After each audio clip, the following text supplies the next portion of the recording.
Bismillahirrahmanirrahim. Mendoakan orang sakit koma, apa yang dibaca? Doa-doa untuk orang sakit pada umumnya, dan yang kedua adalah doa-doa khusus spesial bagi penyakit-penyakit yang sifatnya barangkali sebagian manusia sudah melihatnya cukup berat. Ya, doa-doa yang umum kita bisa bermohon kepada Allah seperti yang diajarkan Nabi sallallahu alaihi wasallam, itu kan, Allahumma innaka antas syafi la shifaa illa bi syifaika, ya Allahumma shfi shifaan ajila shifaan la yughadiru saqama, misal itu yang paling standar.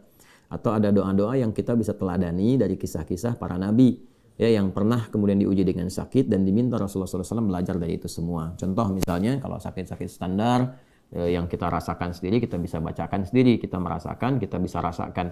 Maka itu misalnya di Quran surah ke-26 Asy-Syu'ara di ayat ke-80. Ketika doa Nabi Ibrahim alaihissalam diabadikan di situ. Wa idza maridtu fahuwa yashfin. Pegang yang sakitnya.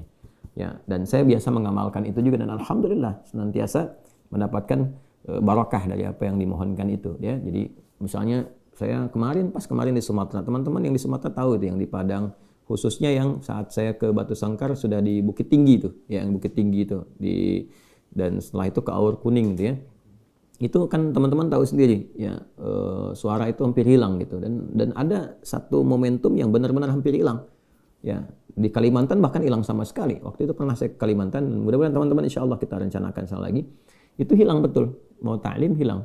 Ya, kemudian ya bismillah, sambil dipegang, dirasakan, kita mohonkan dengan tulus, ikhlas, kita minta ya Allah, Engkau berikan amanat untuk mengajar, Engkau pula yang memberikan kelancaran, kemudahan. Kita minta wa idza maridtu fahuwa yashfin. Ya, untuk kita jadikan dhamirnya mukhatab. Wa idza maridtu fa anta tashfin. Ya Allah, kalau saya sakit pasti Engkau sembuhkan. Enggak mungkin Kau Maha Penyembuh, kan? Lalu kita berikan herbal tentu gitu kan, kemudian kita pegang lagi. Alhamdulillah, begitu mulai mengaji keluar keluar sampai lancar. Nah, setelah selesai hilang lagi gitu. Nanti apa namanya diberikan kesempatan istirahat, ada lagi. Alhamdulillah. Nah, kalau yang kira-kira cukup parah, dokter mengatakan mustahil seperti ini, ada koma dan sebagainya. Nah, ini yang seperti ini bisa doanya Nabi Ayyub alaihissalam. Itu di Quran surah ke-21. Coba ya lihat. Quran surah Al-Anbiya 21 ayat 83 sampai 84. Ayat 83-nya Allah Subhanahu wa taala menyampaikan wa ayyuba idna rabbahu anni massani yadhurru wa anta arhamur rahimin. Itu doanya. Ya, dan aku buka, kata Allah, kisah Ayyub alaihissalam, dan belajarlah dari kisah Ayyub alaihissalam ketika beliau diuji dengan penyakit. Penyakitnya dulu ya disimpulkan bahwa tidak sulit untuk bisa mengatasinya. Tidak ada orang yang pernah mengalami itu, dan tidak ada orang yang diuji dengan itu setelahnya. Artinya kan melebihi apa yang diuji orang-orang kekinian. Ya, dan nggak terlukiskan kekinian oleh kita. Banyak riwayat menyebutkan apa jenis penyakitnya, tapi secara intinya medis sudah angkat tangan, sudah give up, nggak bisa ini. Maka apa yang terjadi ketika manusia sudah mengatakan nggak mungkin, ini tanda dari Allah supaya kita langsung memohon kepadanya. Dan Allah berkehendak mengabulkan langsung tanpa campur tangan siapapun untuk menunjukkan cinta kasih Allah. Nah, cinta kasih itu bisa lahir dari kesungguhan kita beribadah. Makanya kalau ada penyakit atau ujian apapun yang dirasakan berat, manusia nggak bisa atasin, ini tanda untuk kita meningkatkan ibadah kepada Allah. Ya, kalau udah diberikan begitu belum mendekat kepada Allah juga, bagaimana lagi diberikan cara untuk mengenal Allah, untuk bertakarub kepada Allah.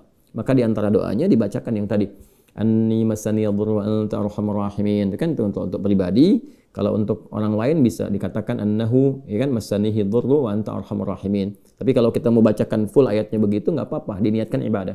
Bacakan dalam sujud sambil tahajud malam, bacakan di sampingnya, minta sama Allah dengan kesungguhan, lalu didorong dengan sedekah, misalkan dengan kebaikan-kebaikan. Niatnya untuk itu. Apa yang terjadi? Fastajabna lahu fakashafna ma bihi min ma lahu min dhurrin, ya, wa atainahu ahlahu wa mithluhum ma'ahum rahmatan min indina wa dzikra lil 'abidin. Lihat ujung ayatnya. Jadi menerjemahkannya, kita terjemahkan, maka kami langsung jawab doanya.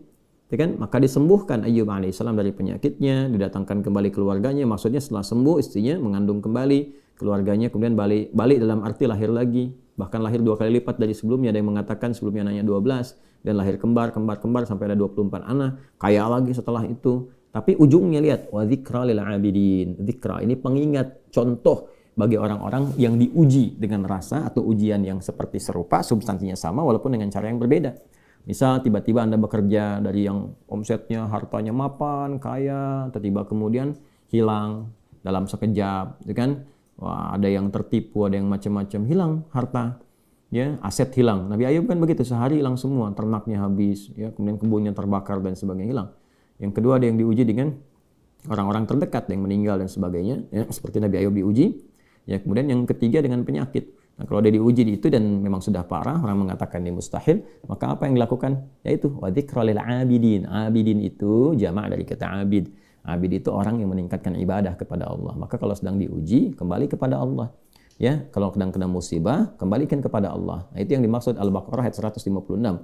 Alladzina idza asabathum musibah qalu inna lillahi wa inna ilaihi raji'un. Kalau sedang diuji dengan apapun, kesenangan ataupun rasa duka, maka sadari diri, ini dari Allah, semua cuma titipan. Ya, semua ini diuji supaya kita lebih kuat lagi, supaya kita lebih mampu mengeluarkan kemampuan yang lebih hebat, supaya lebih dekat dengan Allah. Maka disadari. Kalau sudah sadar, segera lakukan pendekatan.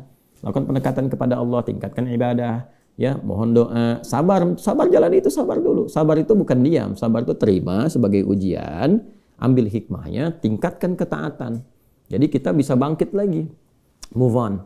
Ya, setelah itu apa yang terjadi? Ayat 157-nya, ulaika alaihim salawatu min rabbihim.